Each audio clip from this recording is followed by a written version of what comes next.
ٹھیک ہے، اب ہم تفسیر شروع کر دیتے ہیں۔ قل هو اللہ احد، پہلے تو اس کا نام جان لینا چاہیے، اپنا مائک بند کر لیں۔ اس کا نام سورہ اخلاص ہے۔ اخلاص کہتے ہیں کسی چیز کو خالص کر دینا، کسی چیز کو بالکل تنہا کر دینا، کیونکہ اس صورت میں اللہ تعالیٰ کی عبادت کو اور اللہ تعالیٰ کو تنہا ہونا بیان کیا گیا ہے، اور دوسرے بتوں سے، معبودوں سے الگ کیا گیا ہے۔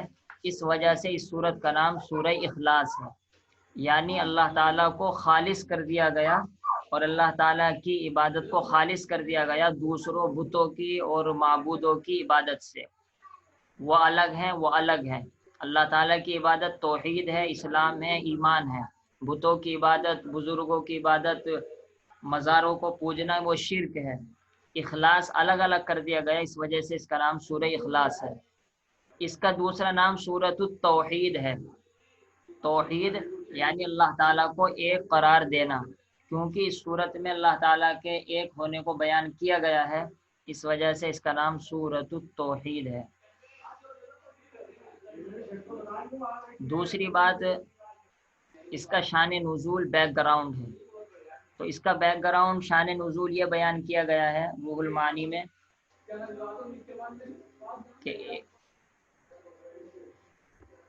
کہ عرب کے یہاں، یہ میں پہلے بتلا دیتا ہوں ایک نئی بات، کہ عرب کے یہاں یہ بہت ہی زیادہ اس بات کا شوق تھا کہ وہ نسب یاد کریں کہ کون کس سے پیدا ہوا، کون کس سے پیدا ہوا، کون کس سے پیدا ہوا۔ حتیٰ کہ وہ جانوروں کے بارے میں بھی یہ یاد کر کے رکھتے تھے کہ اس کا باپ فلاں اونٹ تھا، اس کا باپ فلاں اونٹ تھا، اس کا باپ فلاں اونٹ تھا۔ جانوروں کے بھی نسب، اس کو کہتے ہیں نسب، وہ یاد کر کے رکھتے تھے۔ تو اسی طریقے سے وہ انسانوں کے بھی نسب یاد رکھتے تھے۔ تو اسی وجہ سے انہوں نے یہ گستاخی کی، اور اپنی جہالت اور کم عقلی کی وجہ سے اللہ کے رسول صلی اللہ علیہ وسلم سے کسی مشرک نے پوچھا کہ آپ اپنے رب کا نسب بیان کیجئے، یعنی یہ بتاؤ نعوذ باللہ تمہارا رب کس سے پیدا ہوا ہے اور اللہ تعالیٰ سے کون پیدا ہوا ہے۔ تو اس سوال کے جواب میں یہ صورت نازل ہوئی کہ اللہ تعالیٰ تو بھائی تنہا یکتا ہے، وہ بے نیاز ہے، وہ نہ کسی سے پیدا ہوا ہے نہ اس سے کوئی پیدا ہوا ہے۔ یہ نسب وغیرہ تو سب انسان جناتوں کے اندر چلتے ہیں، اللہ تعالیٰ تو ان سب چیزوں سے پاک اور منزہ ہے۔ تو دوسری بات شان نزول تفسیر کی بیان کر دی گئی۔ تیسری بات، اس کی فضیلت۔ اس صورت کی بہت ساری فضیلتیں ہیں۔ پہلی فضیلت تو حدیث شریف میں آتا ہے کہ کیا تم میں سے کوئی اس بات سے عاجز ہے کہ رات کو سونے سے پہلے تہائی قرآن پڑھ لیا کرے؟ تو صحابہ کو عجیب سا لگا کہ تہائی قرآن کیسے پڑھ لیں گے؟ تو آپ نے فرمایا قل هو اللہ احد کی صورت پڑھا کرو، یہ تہائی قرآن ہے۔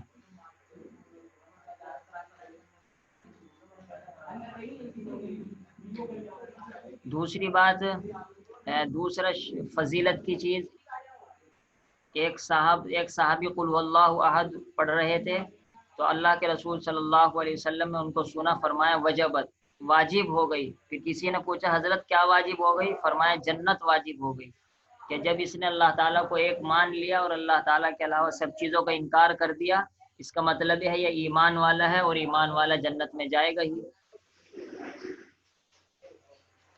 اور اسی طریقے سے بہت سی جو اس کی فضیلت ہے وہ قل اعوذ برب الفلق، قل اعوذ برب الناس کے ساتھ آ جائے گی، کیونکہ بہت سی فضیلتیں ان تینوں کی ایک ساتھ ہیں۔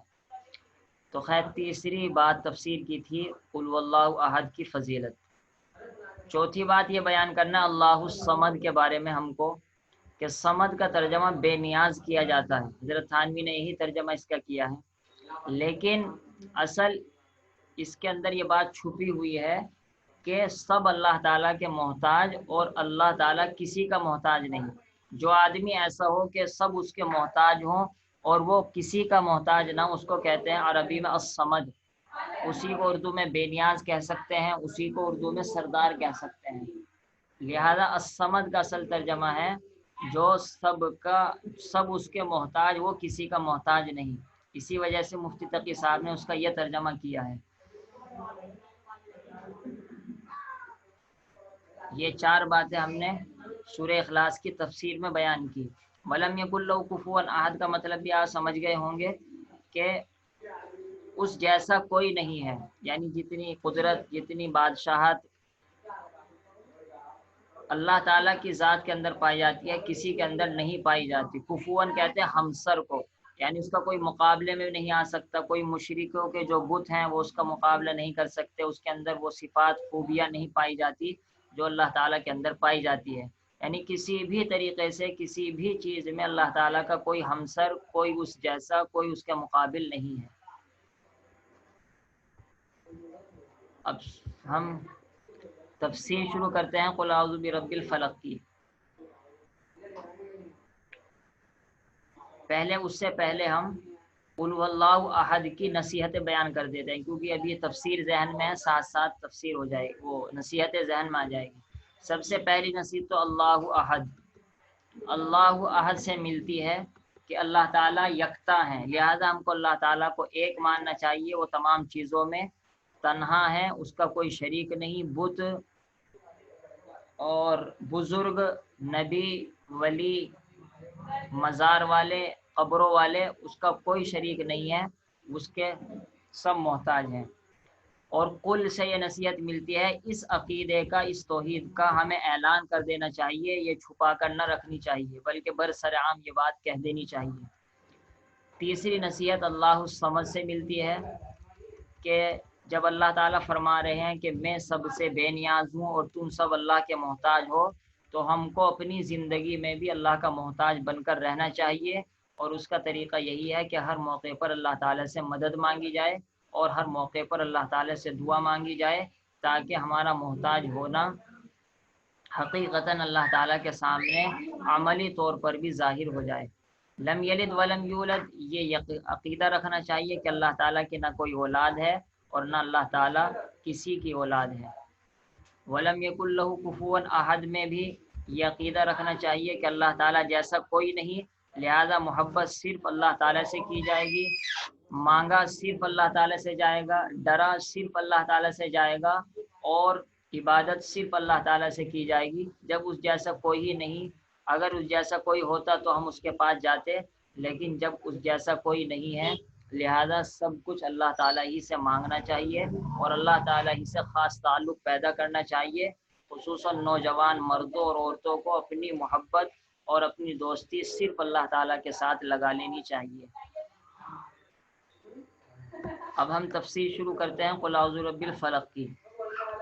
اس کی تفسیر میں سب سے پہلی بات تو اس سورت کا نام ہے سورۃ الفلق۔ سورۃ الفلق نام کیوں ہے وہ تو آپ کو معلوم ہی ہوگا، یا فلق کے معنی صبح، کیونکہ اس میں لفظ فلق کا ترجمہ ذکر کیا گیا ہے، اس وجہ سے اس کو سورۃ الفلق کہتے ہیں۔ کچھ باتیں وہ ہیں جو سورہ فلق اور سورہ ناس دونوں کی ایک جیسی ہیں، کیونکہ یہ دونوں بالکل ایک ساتھ ہی نازل ہوئی تھی، ایک جیسی ملی جلی صورتیں ہیں، لہذا بہت ساری باتیں وہ ہیں جو ہم کل کو بیان کریں گے، جو دونوں صورتوں کی ملی جلی باتیں ہیں۔ آج تو صرف وہ باتیں بیان کر رہے ہیں جو صرف قل اعوذ برب الفلق کے بارے میں ہیں۔ تو سب سے پہلے تو اس سورت کا نام ہو گیا، دوسرے اس کا شان نزول، بیک گراؤنڈ، وہ مختصر سا سن لیجئے تاکہ تفسیر سمجھنا آسان ہو جائے۔ بیک گراؤنڈ یہ ہے کہ آپ صلی اللہ علیہ وسلم پر جادو کر دیا گیا۔ انشاءاللہ اس کا خلاصہ تو ہم کل بیان کریں گے تفصیل کے ساتھ، مختصر سی بات یہاں پر بیان کر رہے ہیں کہ آپ صلی اللہ علیہ وسلم پر جادو کرا دیا گیا، اور جادو کرانے والا یہودی تھا جس کا نام تھا لبید ابن عاصم۔ لبید، لام با یا دال، لبید ابن عاصم، اور اس نے اپنی لڑکیوں کے ذریعے سے جادو کرایا تھا، اور آپ صلی اللہ علیہ وسلم کے بال مبارک پر جادو کرایا گیا تھا۔ تفصیل انشاءاللہ کل بیان کی جائے گی، صرف سمجھانے کے لیے تفسیر یہ 2-3 باتیں بیان کی گئی ہیں۔ تو اس جادو کو ختم کرنے کے لیے اللہ تعالیٰ نے یہ صورتیں نازل فرمائیں، قل اعوذ برب الفلق، قل اعوذ برب الناس۔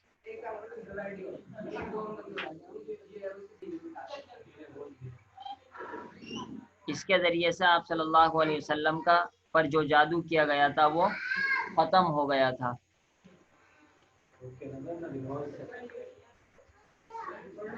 تو تفسیر کی دوسری بات، اس کا بیک گراؤنڈ شان نزول مختصر سے بیان کر دیا گیا۔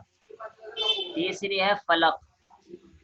اللہ تعالیٰ نے خاص طور پر یہاں پر فلق صبح کا تذکرہ کیا، کیونکہ صبح سے ایک نیا دن روشن شروع ہوتا ہے۔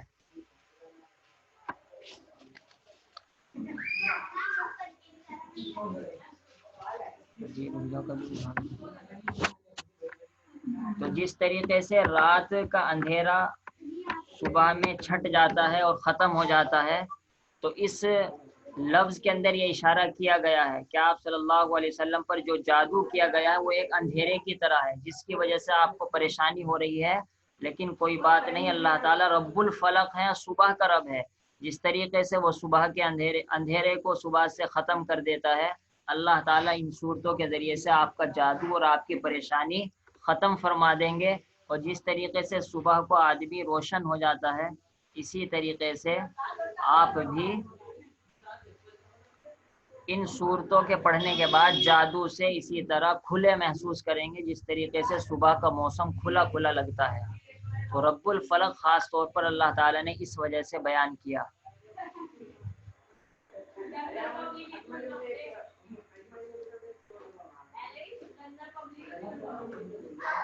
چوتھی بات من شر ما خلق میں بیان کرنی ہے کہ شر کے معنی ہے برائی۔ ما خلق ترجمہ تو یہ ہے جو اس نے پیدا کیا، یعنی رب نے پیدا کیا، اور اللہ تعالیٰ نے تو ہر چیز کو پیدا کیا ہے، لہذا مخلوق، تمام مخلوق کے شر سے اس کی اس صورت میں پناہ مانگی گئی ہے، کیونکہ ہر چیز کے اندر کچھ نہ کچھ برائی ہے، چاہے وہ چیز اچھی لگتی ہو لیکن اس کے اندر دوسرا پہلو، دوسری سائیڈ برائی کی بھی رہتی ہے۔ اس وجہ سے اس صورت میں یہ بات بتلائی گئی ہے کہ ہر مخلوق سے پناہ مانگی جائے، ہر مخلوق کی برائی کے شر سے، ہر مخلوق کی برائی سے، ہر مخلوق کے شر سے پناہ مانگی جائے۔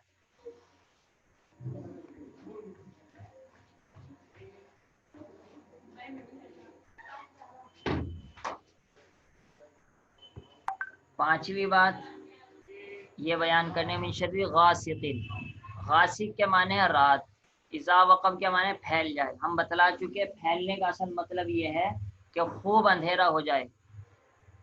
تو ذہن میں یہ بات آتی ہے کہ اللہ تعالیٰ نے خاص طور پر رات کا تذکرہ کیوں کیا؟ اس کا جواب یہ ہے کہ عام طور پر جو دشمن ہوتے ہیں وہ رات ہی کو دشمنی کرتے ہیں، اسی طریقے سے جو جادوگر ہوتے ہیں وہ جادو بھی عام طور پر رات کو کرتے ہیں، اور خصوصاً جب رات کا اندھیرا زیادہ ہو جاتا ہے تو پھر دشمنی کرنے والے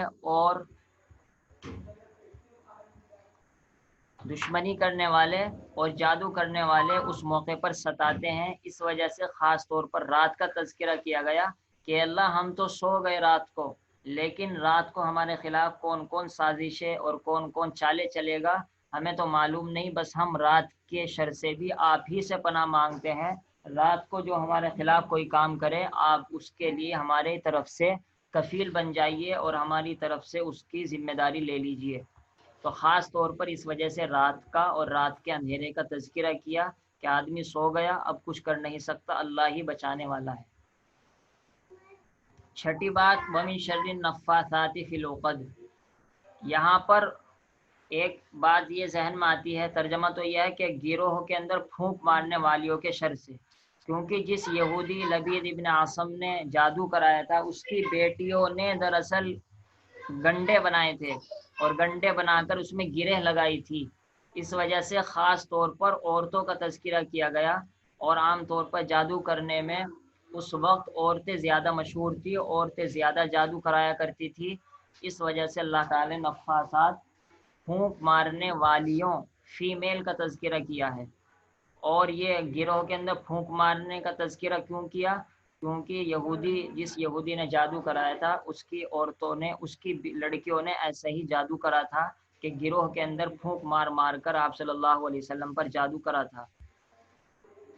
ساتویں بات وَمِن شَرِّ حاسد اذا حسد، حسد کرنے والے کا تذکرہ اس وجہ سے کیا گیا کہ آدمی جو دشمنی کرتا ہے تو اس کی بعض مرتبہ وجہ حسد بنتی ہے، اور حسد کہتے ہیں دوسرے کی خوشی کو دیکھ کر جلنا، آدمی کسی کی خوبصورتی کو دیکھ کر، کسی کے مال کو دیکھ کر، کسی کے اولاد کو دیکھ کر، کسی کے کاروبار کو، جاب کو دیکھ کر جلے اور یہ تمنا کرے کہ وہ اس سے ختم ہو جائے، اس کا نام حسد ہے۔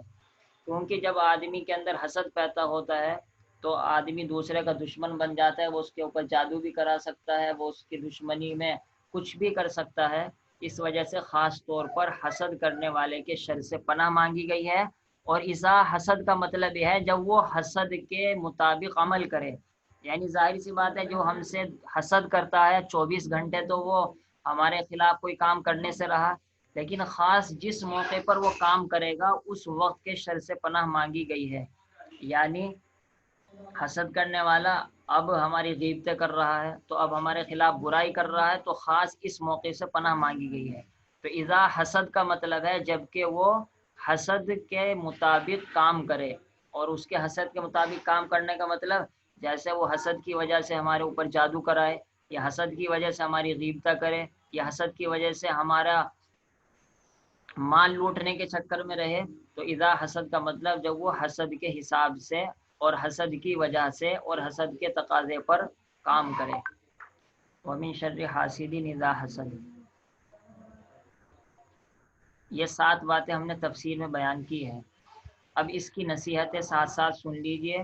سب سے پہلے تو رب الفلق، سب سے پہلے تو اعوذ میں وہی بات آئی جو اعوذ باللہ من الشیطان الرجیم میں ہم نے بتائی تھی کہ ہر وقت اللہ تعالیٰ کی پناہ مانگی جائے، کیونکہ دنیا میں شرور و فتن ہر وقت پھیلے ہوئے ہیں، اللہ تعالیٰ ہی ان سے بچا سکتے ہیں۔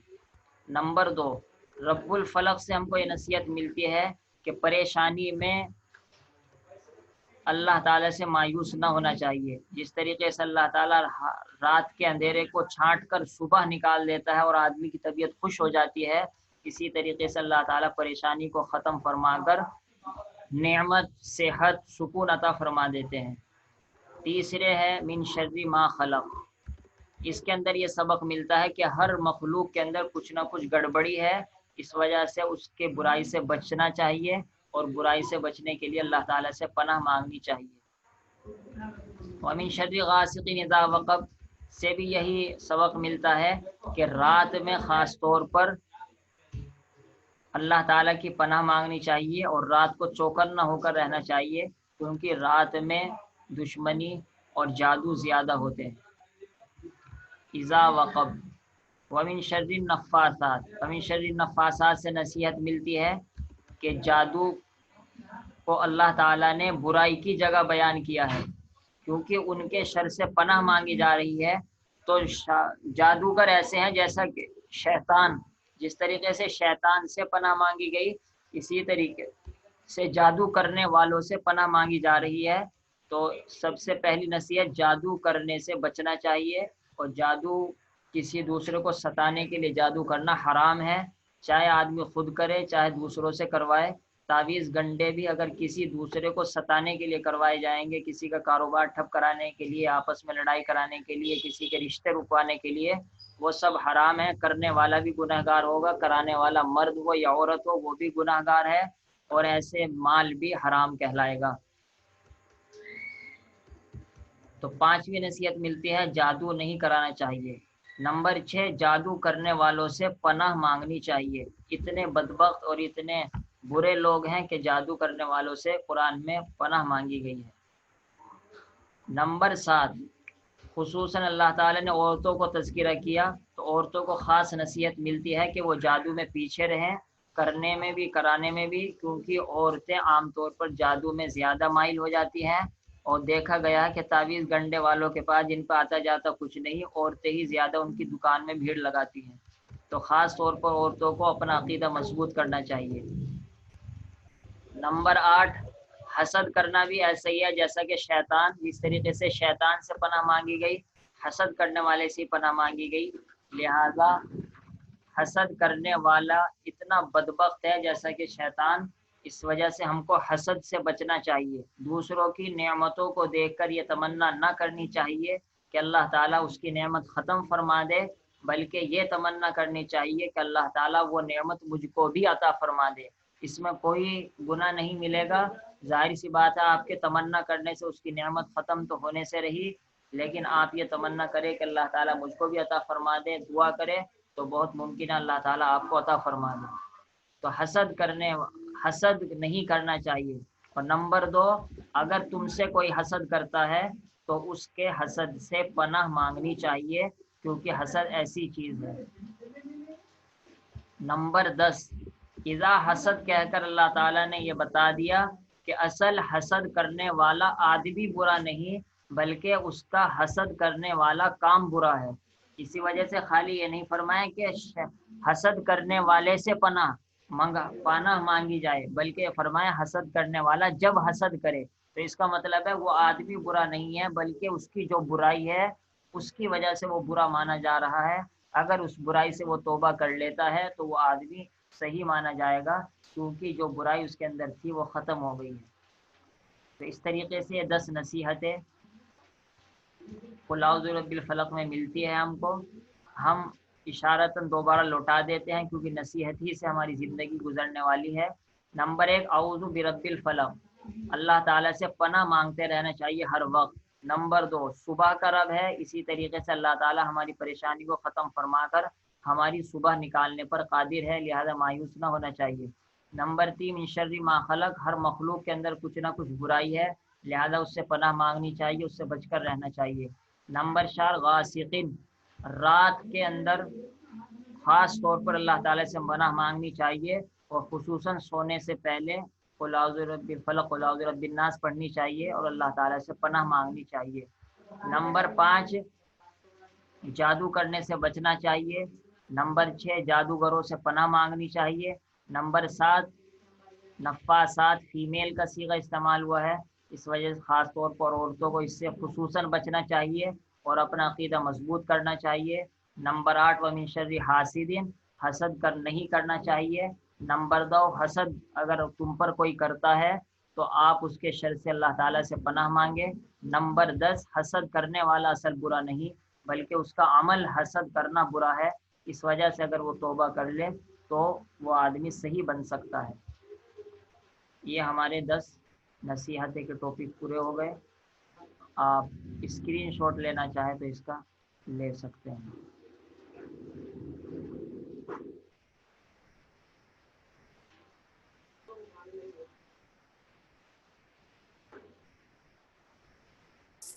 باقی وقت پورا ہو گیا ہے، اس وجہ سے جو سوال وغیرہ کرنا ہو وہ انشاءاللہ گروپ پر کر لینا واٹس ایپ کے ذریعے سے، بس ہم میٹنگ پوری کر دیتے ہیں۔